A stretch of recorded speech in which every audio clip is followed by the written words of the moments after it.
नमस्कार मंडळी, स्वागत आहे तुमचं आपल्या पार्ट 3मध्ये. तर पार्ट 2मध्ये तुम्हाला मी सांगितलं होतं की आम्ही ट्रेक चालू केला आहे राजगडचा.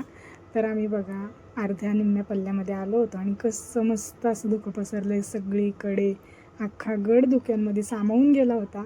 मस्त अशी फुलं बहरली होती, राजगड अख्खा बहरला आहे. मस्त वाटत होतं, मनाला इतकं प्रसन्न आणि इतकं छान वाटत होतं ना. सगळा थकवा आमचा दूर झाला सगळं फुलांचं सौंदर्य बघून. त्यानंतरनं आम्ही आलो होतो पाली दरवाजापर्यंत. पाली दरवाजाला मस्त असं सगळे बाजूने फुलं, असं वाटत होतं फुलांमधूनच चाललं आहे अक्षरशः. माझ्या डोक्याच्या वरती किती छान फुले.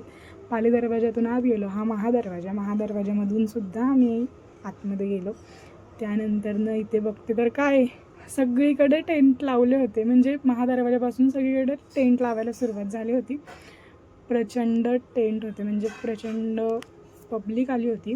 मग हे सगळे खालचे माझे भाऊ बहीण येत होते, त्यामुळे मी थोडीशी एक व्हिडिओ काढून घेतली.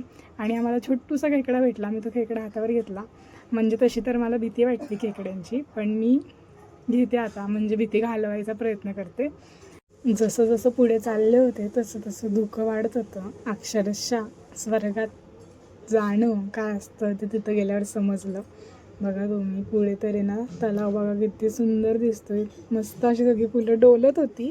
ते लहानपणी गाणं होतं ना, गवताचं पातं वाऱ्यावर डोलतं, डोलताना म्हणतं फिरायला चला. तसंच वाटत होतं मला काहीतरी. आम्ही सगळेजण खूप खुश होतो.